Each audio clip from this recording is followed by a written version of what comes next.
Hello, everyone. Thanks to those of you who are already on the call. The webinar officially starts here on the hour. We'll go ahead and get going on the content here in just a minute, give some more folks some chance to join. So we'll go ahead and get started here very shortly.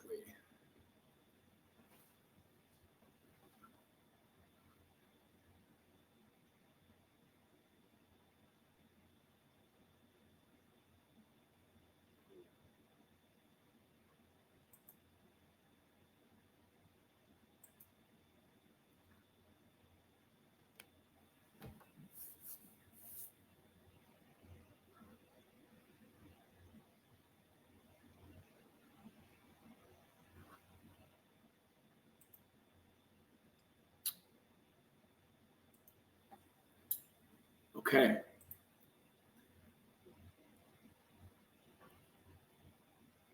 All right, we are officially a minute past the hour here for our start time. So we'll go ahead and we will dive in and we'll go ahead and kick this off. So first of all, for those of you on the call, thank you so much for taking the time out of your day to join this webinar.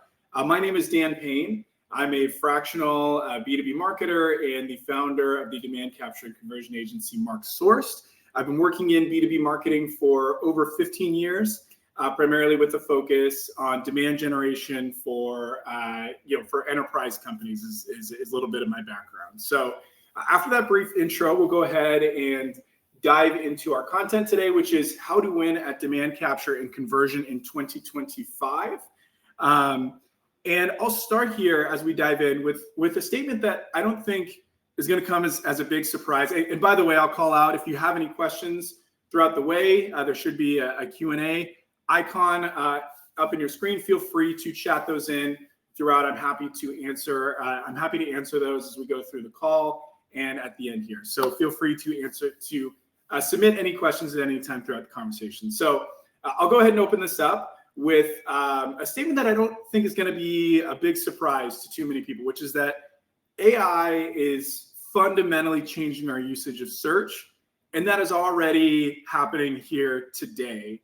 And I'll share a quick story that really turned me on to just how much it is already changing at least my own usage of search and how that applies to us as marketers. So here on the screen is a picture of my wonderful family. This was us from a family trip that we did last week to Olympic National Park in front of Merrimack Falls. And in going about planning this trip, traditionally what I would have done is I would have searched, hey, best hikes in Olympic National Park for families. And then I would have gotten a result that had 10 blue links. I would have clicked through to all these websites. I would have started to put together a list based upon that, read all the websites, and compiled information in that way. However, shortly before doing this, Google had announced its AI mode. And so I figured I would give that a try to help out in this process. And so I went in here, I went into their AI mode interface. This is their conversational search interface, kind of similar to ChatGPT. And I started doing searches within this interface. So I did best hikes in Olympic National Park for families. And it gave me a list here of its recommendations with explanations for why each one may be good for families. And then I used that as my starting point for putting together a list of things that we could do. Then from there, once I kind of was able to get together the list of potential hikes that we could do, I started diving deeper into some of these and asking more specific questions. Is Merrimack Falls hike stroller friendly? Turns out it's not. It's a 2-mile hike. We have a 2-year-old. And so then realized, hey, we're going to need a hiking backpack, one of those carriers, in order to be able to do this, because I don't think she can walk that all on her own. So I asked, what are some affordable hiking backpacks you'd recommend for a 2-year-old? Came back with a variety of different recommendations. I was able to, it's not all shown here, but I was able to ask for, comparisons within the tool, ask for links to those specifically, was then able to, once I got the information I needed, click to the sites and convert on those websites when I was ready to make a purchase decision. Then I was asking more specific questions like, hey, when can we arrive? Where can I park? That type of a thing. And so ultimately, a few things stood out to me in going through this process. Is that, number one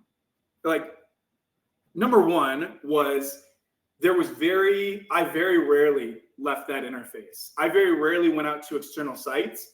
I was able to have that conversation all within the interface and get what I needed without visiting an external site. And if you think about the job that you're doing with search, is you are trying to get an answer to a question that you have, or you're trying to get a recommendation.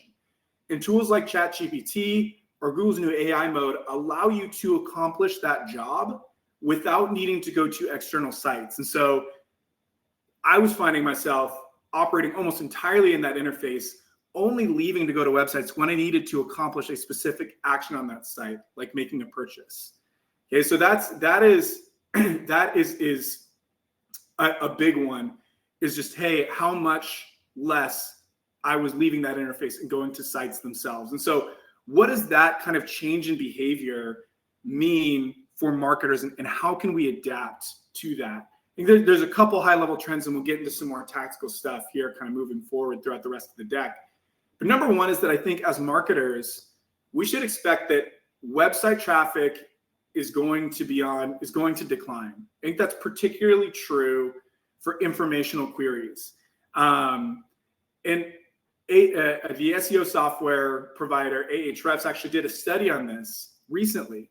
And what they looked at, they actually didn't even look at AI mode. They looked at AI overviews. And what an AI overview is it's similar to AI mode, but it provides an AI-driven answer within the search result itself, and provides more in-depth recommendations in the search result itself. And what they found is that when that AI mode is present, clicks to external websites decrease by 34.5%. Okay, and I think that number is conservative if you compare it to if you were operating in AI mode like I was. And Google has kind of been saying publicly that that AI mode is going to likely be the new search interface moving forward. It's likely going to be moving away from the 10 blue links to more of an experience like this. And so I think we should be ready and expect at least 34.5% decreases when AI is present, and likely more when we move towards more of an AI mode based interface moving forward from a traffic perspective, particularly for informational queries. So I think that's one thing that we should be ready for in this new world.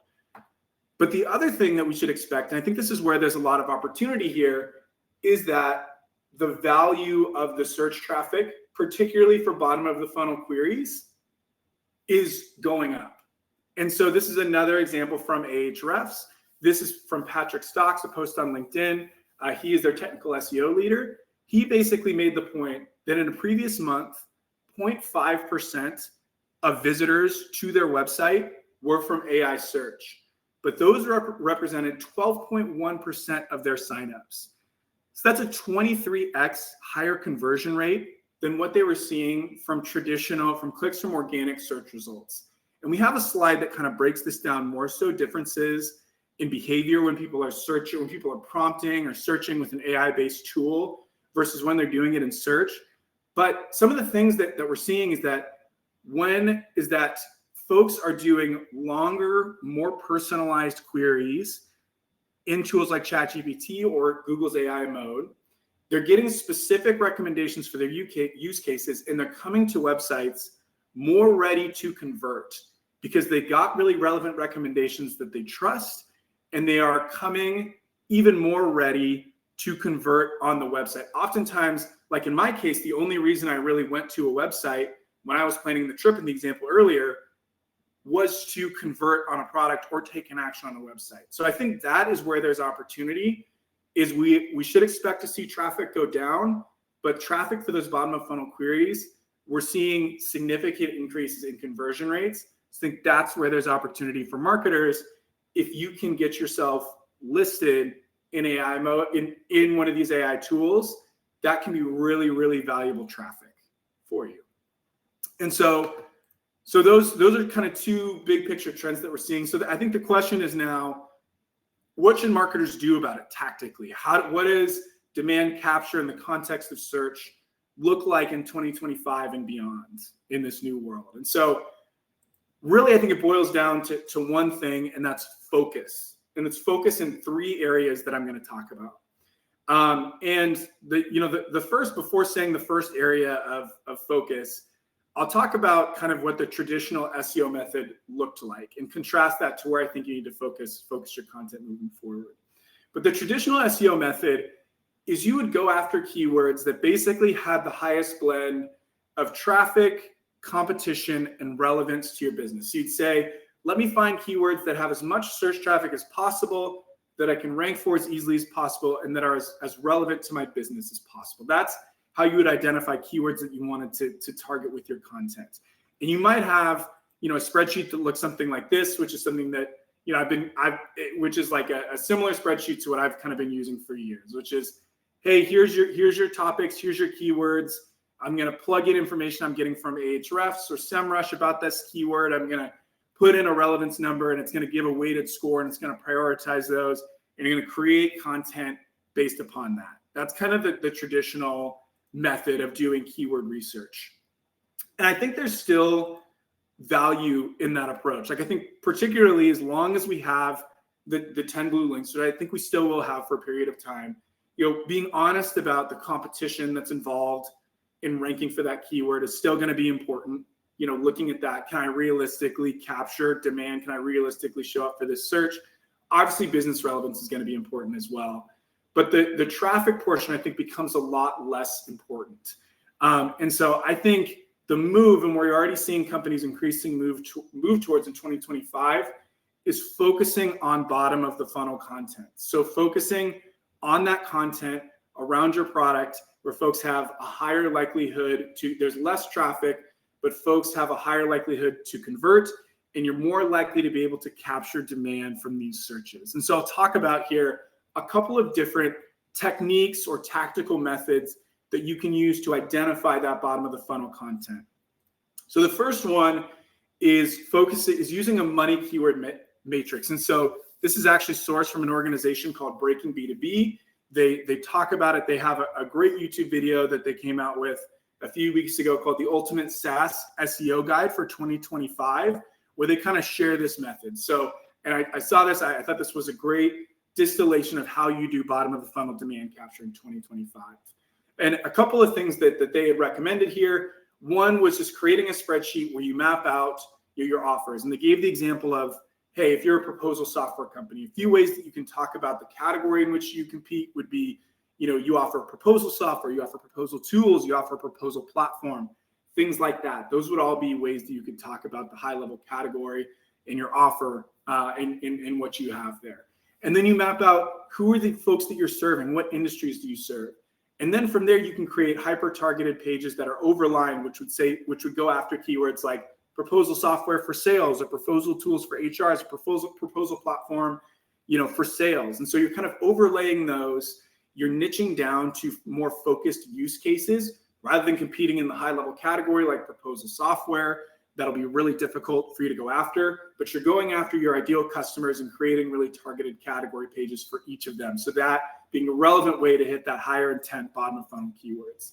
Second was kind of talking about competitive alternatives. So who else are people using in the space, and being the one to lead the competitive messaging against them. So creating listicle pages, looking at like PandaDoc alternatives for proposal software, GetAccept alternatives, and creating really focused content on that, truly listing the top providers in the space, talking about pros and cons for each, but you, and obviously including your company within that content and positioning yourself against them and leading that message of competitive alternatives. Basically the thought being, if somebody is looking for an alternative, they are likely in market for a solution. You can capture that demand by creating content around that. The second method, actually being very similar, and this is from a company called Grow and Convert, who has been talking about this approach for years, using pain point SEO to go after bottom of the funnel content. And high level, they kind of make the point that we're talking about here. Top of funnel content, hey, we think the traffic from that is going to decrease. That's getting cannibalized by AI overviews, AI mode, AI summarizing that content, providing answers to people without needing to go to your site. The other factor being that content already had low or no buying intent. Somebody is coming to your site just wanting to see what are best practice, what are best practices for putting together a proposal? That is going to convert at a lower rate than somebody who's doing a more bottom of funnel, higher intent search. So, you might be able to get away with some opportunity creation, some lead creation when you have high enough volume, even if you do have that lower no buying intent. But when your volume is really getting attacked and going down significantly and you already had a low conversion rate, it's going to be tough for that to be a scalable way to drive the type of inbound volume that you need from search. So they recommended with their pain point SEO, and their whole approach here is think about the pain points that your customers are solving a pain with your solution. Think about what those are and create content around those. And so they actually talk about they recommend the same like category keyword approach and the same comparison and alternative pages approach that we talked about on the last slide. But another one is really focusing on jobs to be done keywords. So understanding your customers, understanding what your solution is used for, and creating pages that show at a high level, hey, here's how you solve this problem, and highlighting within that content, here's screenshots and information and videos showing how our software specifically helps you accomplish the job that you're doing with that software or the fundamental problem that you're trying to solve with the software. So an example, if you're not familiar with jobs to be done, I talked about this on the search example earlier. My job in using Google search, the thing that I'm trying to accomplish is typically getting an answer to my question or getting a recommendation. That's typically what I'm using search for. So I'm not using it to try to find websites. I'm trying it to answer my question. Previously, search was providing websites as the means to accomplish that job. But now they found a better way for me to use search to accomplish that job of getting information and just providing that in the search itself. So that's a way to think about what jobs to be done means. So stepping back and thinking about what are they trying to actually accomplish at a high level, and then showing how you can accomplish that with our software, and really niching down and creating content that's focused on specific use cases, tailored down to the level of like who is using you by job title, by industry, and things like that. So to kind of summarize how you win in 2025 in this new world of AI search, you're focusing on high intent keywords and you're sourced from deep customer understanding. One thing that I want to contrast here is in both of these methods, as compared to this one, there was no point in either of those where we were looking at search volume. We were starting with the customer. We were understanding who are we serving, what are their job titles, what are the industries they're in, how are they using the solution, and we're creating content based upon that. So you're trying to create as much bottom of funnel content to explain how to use your solution for the people that you serve. And through that, you'll get traffic that has much higher propensity to convert. And we'll talk more about like how AI tools are ingesting that specific content in a minute. That's going to help you show up in those AI results more so. But you're not as much looking at that traffic. You're starting more with the customer, and you're using the customer to drive your keyword and content strategy to capture demand via search. And you're focusing on that bottom of the funnel. So that's the first thing. That's the first way to win, is you focus on the bottom of the funnel. Second thing is you focus on your niche. And this is circling back to something that I mentioned earlier, how you do a compare and contrast for how people are using prompts versus how people are using Google search. One would be, so like the average ChatGPT prompt is 24 words versus the average Google search being about 3 to 4 words. So really what we're seeing here is that people are doing much more specific and personalized searches via AI tools than they are via Google search, right? So as an example, you might search, in traditional Google search might be machine learning healthcare. Whereas if you're doing it in ChatGPT or Google AI mode, can you explain how machine learning algorithms work for predictive analytics in healthcare with examples? Or if you're searching for a product, you might be, hey, can you recommend to me, machine learning software for a healthcare company that's at this revenue, that has this many employees and serves these markets? And then whatever the tool is would try to bring up a highly personalized recommendation. So you're seeing much more specific, longer searches that are very relevant to a specific niche. And LLMs are looking for, very kind of specific indicators of your relevance to those personalized searches. So they want to see things like industry specific terminology. They want to see contextual understanding of user needs. They want to see you answering like direct questions that people might be asking. And so really the way to win in these more really hyper contextual specific searches is you want to be really focused on your niche. So you want to create as much hyper relevant content as you can. So mapping out those jobs to be done by job title, by industry, by business challenges, trying to cover as many of those as possible. So when people are doing those longer tail searches on AI tools, you have a better chance of matching with a specific search because you've covered all the different ways that you can use your solution with content, with content that you've created. Another really important ranking factor outside of how focused your content is that LLMs are using like AI mode and ChatGPT is they're looking for brand citations. So they rely heavily on tools like Reddit, Quora, industry forums, brand publications.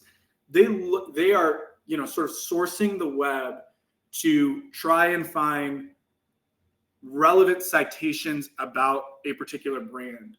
And so the consistency of the way that people talk about your brand, of who it's for, of what it does, like the more consistent that you are in your content and the way that you do your marketing and the way that people talk about you throughout the web, the more likely you are to be recommended as being relevant for a search for somebody from your ICP that's looking for something that's really like you. So that consistency of how you talk about yourself throughout the web, within your own content, and then your own positioning on your website, how you're talking about who you're for, what you do and what you're for at a high level, those are all really important indicators to make it clear of who you serve, how people are using you, and that all contributes to these LLMs having a clear picture of who you are and being able to recommend you at relevant times. People are really looking to convert.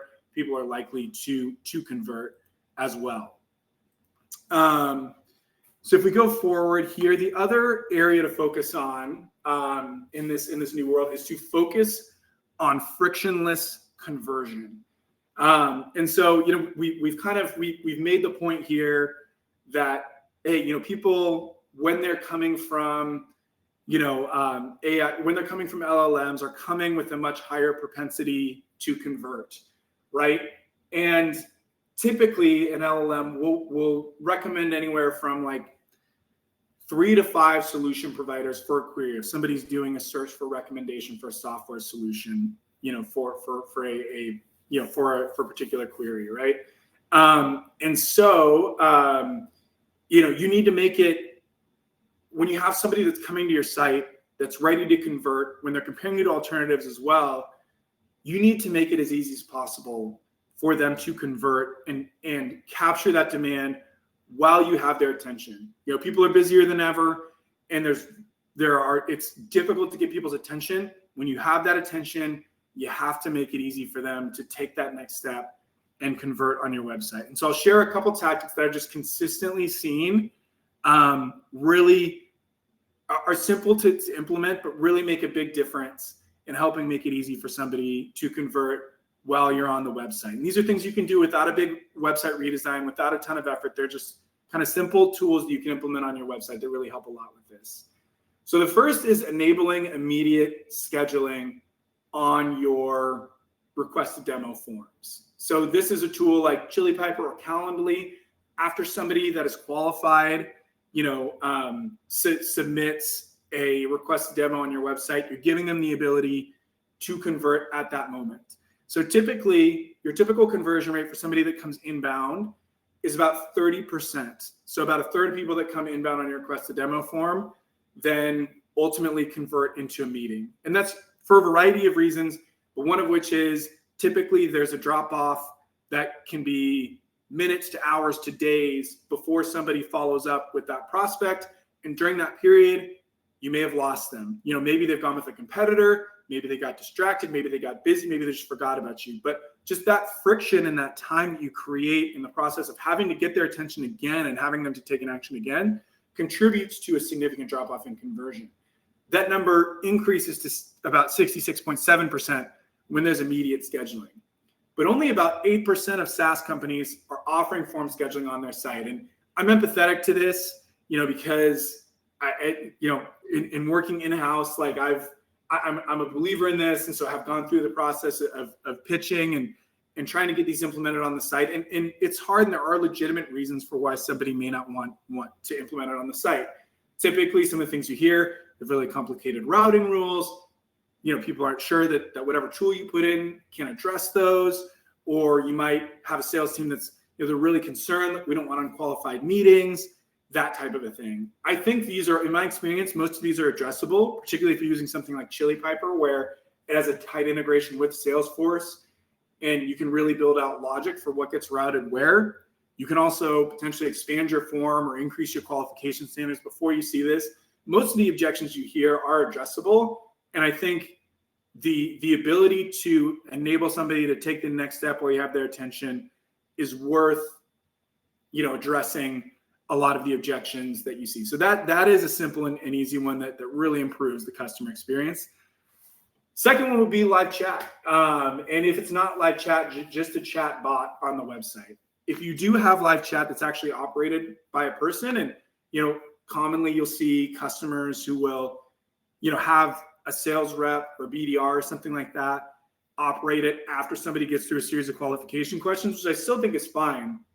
But having somebody who's having a chat tool on each page of the site where somebody has an easy way to get questions answered or connect with somebody while you have their attention, while they're on the site, while they're ready to convert, like you can address objections or questions while you have that attention, and that tends to increase conversion rates significantly.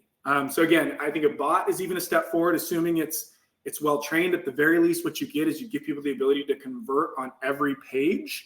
They don't have to go find your demo page. They can just do it on the page.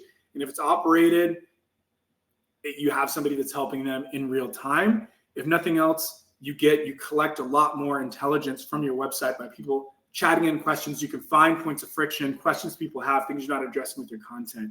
This is a big one. This is something I've implemented in my last 3 companies. We've always seen a lot of benefit in doing it. So this, from a demand conversion perspective, I think is a really strong win, both of those.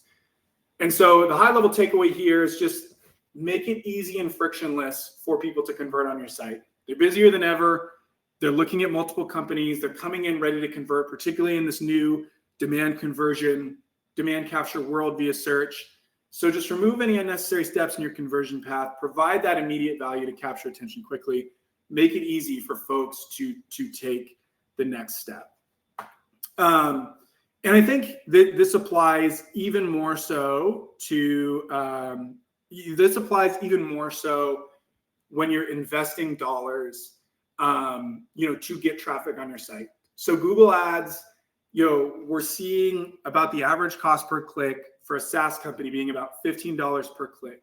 That's increased by about 30% in the last 3 years and is consistently going up over time. It's like everything we've talked to this point primarily about, organic search and what that means. I think that the people that are winning in paid search as well are following a similar approach, where they're focused on the bottom of the funnel.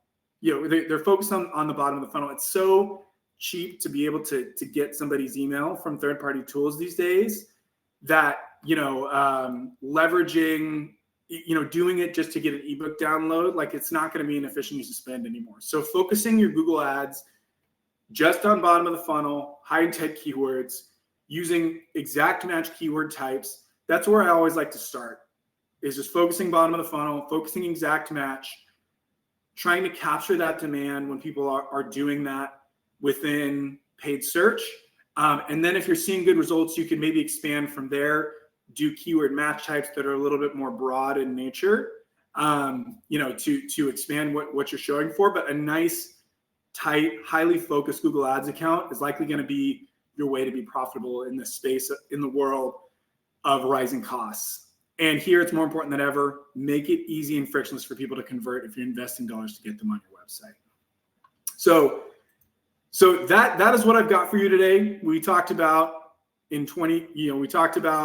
how to win, some tactics for how to win in demand capture conversion in 2025 in this new world At Mark Source, we do help companies, audit their approach to demand capture and conversion. We help you optimize that over time. And if this has been valuable, if this has been interesting, if you'd love to kind of dive into your own demand capture and conversion side of things, would love to chat. So I just put an offer here into the chat, which is basically a link that you can click to book a free 30-minute meeting with me to talk through more of how to optimize your specific demand capture and conversion approach to help accomplish the goal that we all need to do as demand gen marketers, which is hit our pipeline goals. And this is, I think, the lowest hanging fruit to attack that. You've got to be tight on the folks that are in market for a solution like yours. So either click that, or you can go to marksource.com, schedule time there as a way to, as a way to kind of dive deeper into this for your own specific company and site. So thank you for that. I would be happy to take any questions that have come in, and have got a couple here so far. One would be, is there any point in going after top of the funnel keywords? Like, is there any use case in which you would go after higher traffic top of the funnel keywords at all? And I don't want to speak in absolutes. I don't want to speak in absolutes, but I would say in general, no. Like, I think you're going to see less and less traffic coming in from top of funnel search moving forward. It's doesn't convert super well as it is. People are not needing to go to websites as much to get answers to those questions. So I don't see, like, I guess the primary benefit would be like if there's top of funnel content that helps you to make it really clear, like who you serve, and like help to educate kind of these LLMs on who you are as a business. There might be some value in that, but I would really focus almost exclusively on bottom of the funnel moving forward. And I think there was value in doing that even kind of prior to this shift. So yeah. And then if you look at kind of the old way of doing keyword research, like, should that be scrapped entirely? Or it feels weird entirely throwing out, keyword volume. Should that old method be scrapped entirely? Yeah, I agree that it does feel weird throwing out the keyword volume entirely. It's a big shift from kind of how we've historically done things. But I do think like writing content for what your customers are searching for is the way to go. I think both for showing up in LLMs and showing up for terms that are more likely to convert at the end of the day. And a lot of times, like, a tool like Ahrefs or SEMrush, like typically those longer tail terms, it would show as having zero search volume. But that in my experience, that just really isn't true. Like typically, if it's a way that people are using your product, there is some search volume there. And a lot of times in creating content, you'll be able to pull in traffic from people that are searching like related terms, and things like that. So I don't think we should be looking at search volume as much these days, really more focusing on the customer and starting there in the way that we approach creating our content moving forward. And I think looks like that is all we've got for questions here. So I'll give another second or two for any other last ones to come in. But if not, we will go ahead and wrap it up. Thank you so much to everyone for the time and joining the webinar today. The recording will get sent out here after the fact. So I think you should expect to receive that likely later today. So thank you so much. I really appreciate everyone's time in joining the webinar today, and I hope that everyone has a good one. Thanks so much.